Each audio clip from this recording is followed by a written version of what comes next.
Hi, Lindsay. Thanks for being here today on Momentum Restart Podcast. How are you? Hey, Amber, I am good. Thank you so much for having me on your podcast. Absolutely. I'm really excited to learn from you. And we were just talking a minute ago about how I wish this episode could be hours long because there's so much I know that we can learn from you. And I know we can head over to your podcast and continue learning after today, too. And before we jump into all of that, though, I love to get to know you just a little bit better. So, could you share with us a little bit where are you from? Tell us about your family, what you love to do outside of work, too. Yes, well, I am from North Dakota. I was born and raised on a farm, and we live in a small town where we grew up. Me and my husband actually met him in front of the house we live on when I was 4. That's my Wow. first memory of him. So that's kind of funny how that worked out. But we're both small town people. We went away for college and eventually decided to come back home. That's where our family is. And I wanted to raise my kids around where my family is. That's always been really important to Yeah. me. And I always had it in my head that I want to work from home and I want to raise my own kids. And so back, oh gosh, I feel like I'm dating myself, but almost 20 years ago, I decided I'm going to find a I get way it. to work from Mhm. home. And I did. And, years down the road that I started having kids after I'm married. And now I have 3 kids. We homeschool them. I have a full-time job and I managed to start and scale a multi six-figure coaching business as Mhm. well along the way. So I have a lot on my plate. So I'm very vocal and I really want to be transparent with showing moms that if you want to have a coaching business online, but you're waiting till the kids are older, you're waiting till everything's perfect. That's never going to happen. You really like running a coaching business is going to involve you just trusting that this will work and you just follow the path and you can do this. And my thing is, Yeah. 5 hours a week, if you can give me that, I can make this happen for you. I can show you how to do it because I did it myself. So that's me in a tiny little nutshell. I could go on forever and ever, but I've been doing this for almost Love over that. 10 years running an online business. Yes. Wow. Yes. And we need that. We need more women like you who are showing women that we can do this. We can do. I'm at home with my kids now and it's summer and we're running to camps here and there and also doing the podcasting and the coaching and we can do these things. And I know today we're going to dig into too about finding ways that align clients that align with you and business that aligns with you. And I think that's a core piece of it too. But fun that you're from North Dakota because I am originally from Fargo, North Dakota too. Whoa. See, no one ever is Small from North world. Dakota. I Hey, know. I awesome. was really excited when you said that. What small town are you from? You said you're from a small town, North Dakota.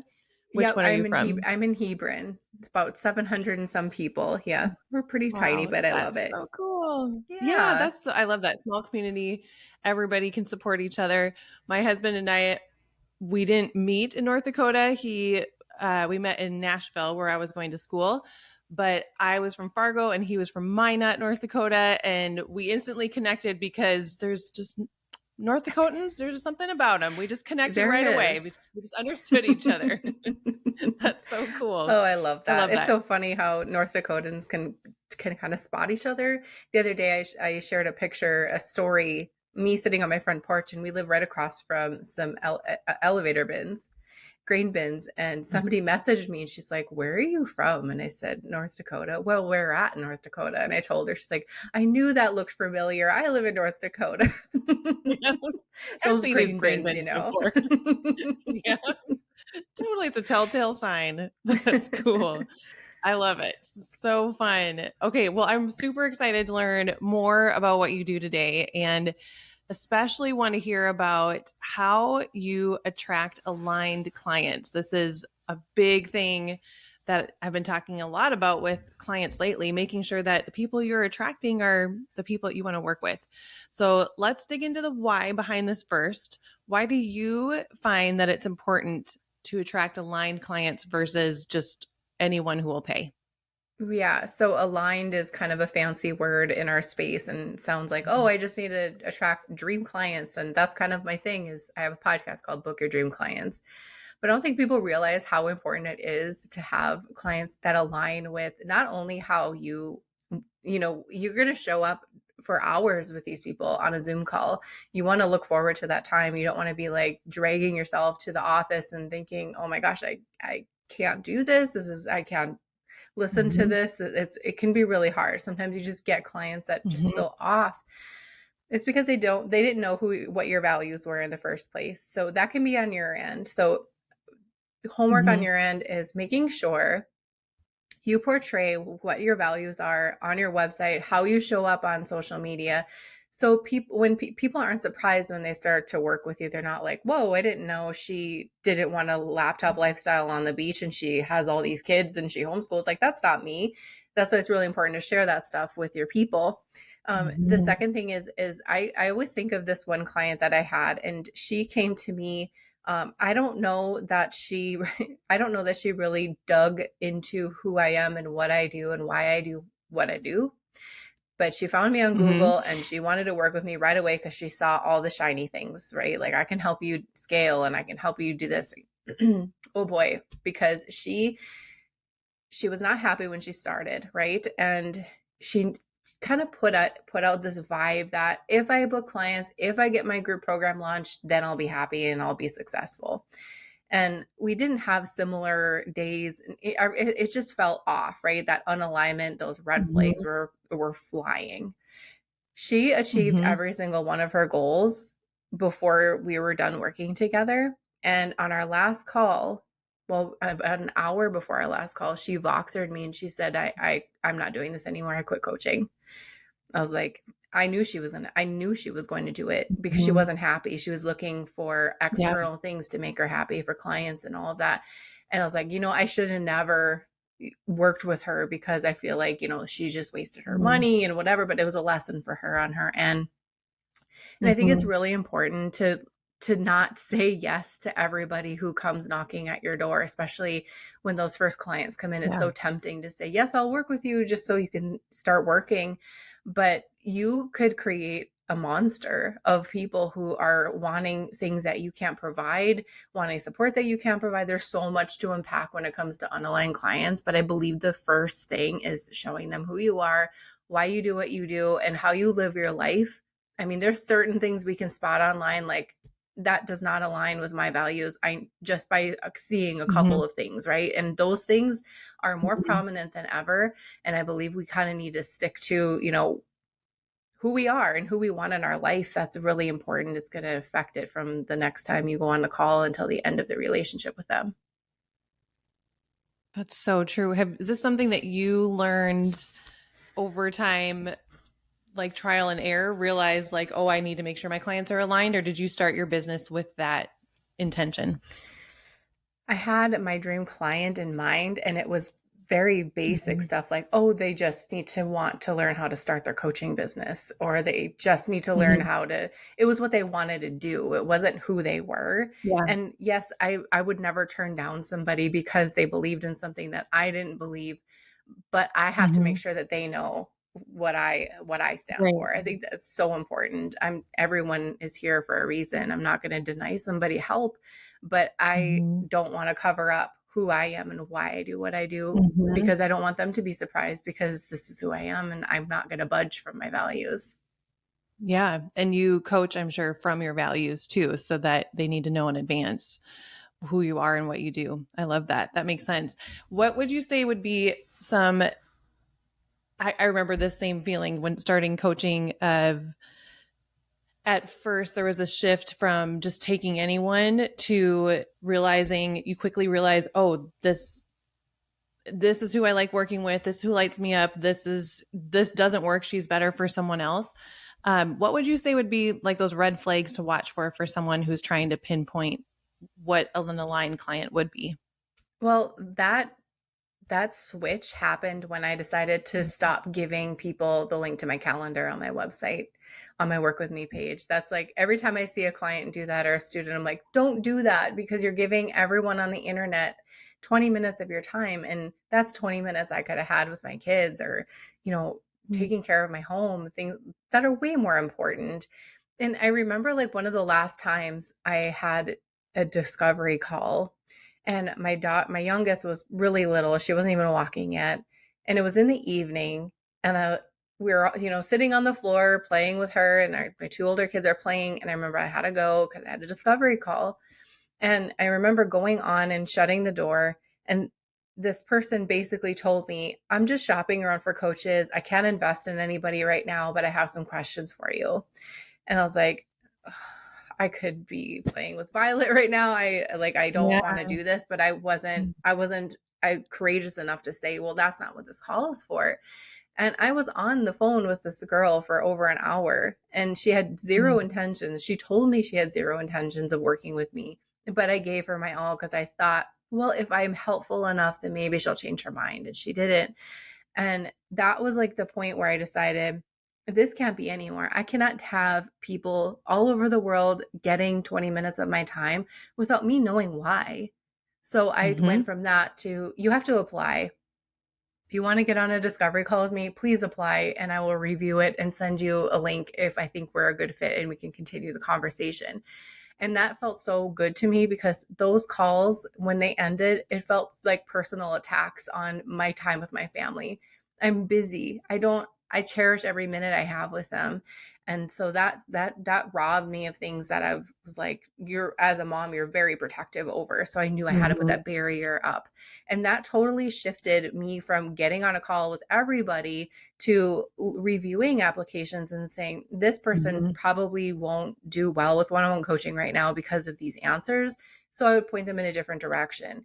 But that Mhm. application process is absolute key in order to start bringing in those aligned clients, because you're asking the right questions before you even get on a call. I love that. And even how you said how that feeling of it feels like a personal attack. I know when we have those boundaries set up in our business, or we don't, maybe we need a boundary and we don't know where we need to put one. I always say to look for a place where you start to feel resentment or you start to feel frustrated. It's usually because we haven't set up those boundaries that we need in our business. So that's a really good way to put that. And I know I can relate to that. And so many listeners can relate to that too. And now that you know who your aligned client is, you have used low ticket membership model to get these aligned clients to connect with you. How have you done that in a meaningful way? Can you tell us about your experience with that? Yes.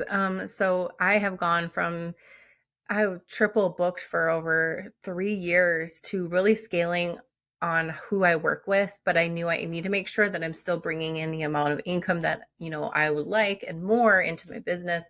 So I took my membership that was running at $22 a month and I completely cut it down to $5 a month. That's a whole other story right there.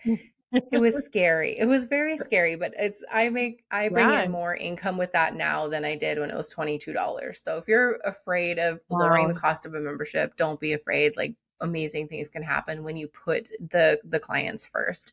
So I knew that I wanted to lower the price of my membership, and but I had to make sure, like, okay, this is going to take hundreds of people to be where I want to be and consistently bring Mhm. people in. And I'm okay with having less clients because I've been working really hard over the past year of creating a digital product suite that people can just go and buy whatever they want. I told myself I'm tired of seeing sales during launch periods and nothing in Mhm. between. I'm tired of Mhm. living the launch lifestyle, so I need to make sure that I adjust accordingly. So I decided I'm just going to create a bunch of low cost products that people can just buy. And I'm going to stop creating all the freebies in the world because I've done that for years and I don't need to create any more freebies. So I decided, Mhm. instead of creating free stuff, I'm just going to do low dollar things. And that's a gateway to bring you into my world. And now I can see that you are an investor and you care about your business and you're willing to spend $27, whatever it is, to learn something. So bringing clients have so much resistance to this because they're like, well, if I offer low ticket stuff, they're going to think that I'm not high ticket anymore. And I say, well, I'm high ticket too. I just have wider doors. I have a $5 door and I have a $10,000 door. You can pick which one you want. I have Mhm. something for everybody. And that way, as you're still bringing in income into your family, and you're not just the freebie queen and launching every 3 months. Like, I Yes. can't even like say that anymore. I'm so burnt out on that Yeah. lifestyle. Yeah. That totally freed me from that. And if someone wants to join my signature program, then they can join it. If they want to be my client, they can join it. And like, if I look at my past couple of clients who've come into my world, it's because They started with my low ticket offers. They joined the Confident Coach Club because it's $5 a month, and they got so much value and continue to, because I do something brand new every single month. They have something to look forward to, because I'm really big on having something to look forward to. And they Mhm. have implemented what I teach. They get results, which brings them more money into their business, which tells them, hey, I need to work with her privately, because if I can see this new income into my business with her $5 thing, what's it going to be like to actually work with her one on one? And that's how I operate, Yeah. from you coming into my world low ticket to high ticket. Wow. I love so much of that. I want to unpack that a little bit. So, with you went from the $20 to $5. That's a huge shift. And I love that you put that out there too, that you wanted to stop being the freebie queen. I love that so much, because I hear that so much with clients about, I'm just going to make another freebie. I'm going to make another freebie. And we need to stop making so many freebies and start getting paid for your time. In this way, you're getting paid for your time.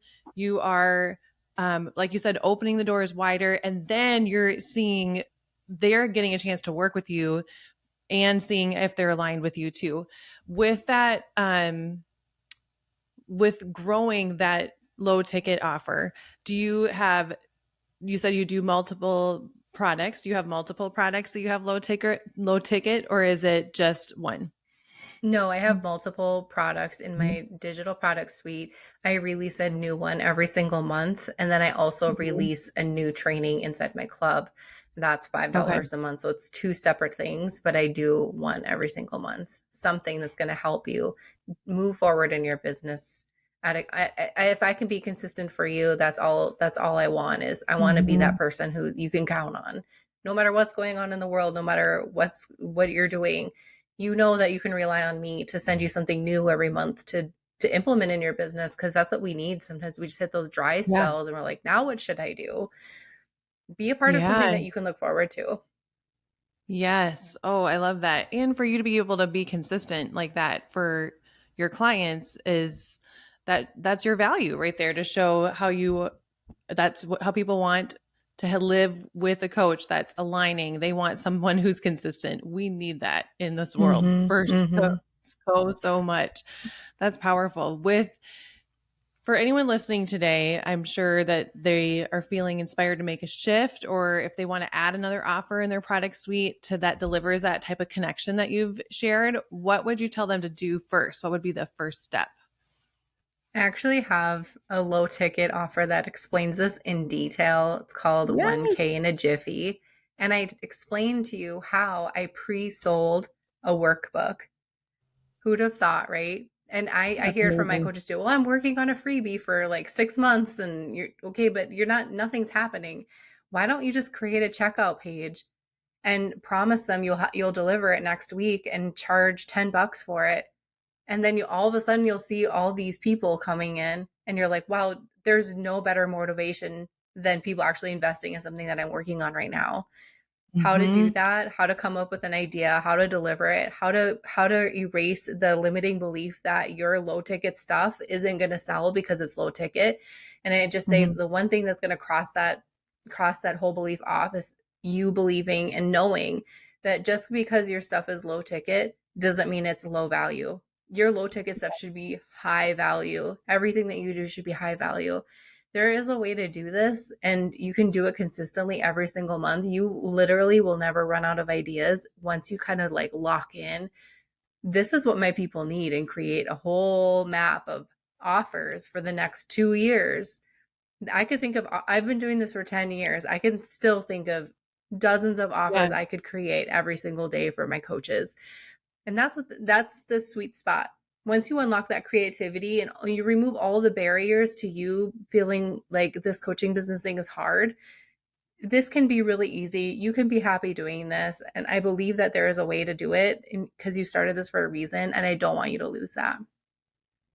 I love that so much. I love that. That's a great place to start. And that makes sense with, And I think a lot of people are going to be looking at their product suites and kind of reconsidering. And I think it's going to give, I know it's going to give so much life in that we don't have to be stuck in launch mode. This really, you've given people a lot of freedom and relief today just by that idea that we can get out of that every 3-month launch mode.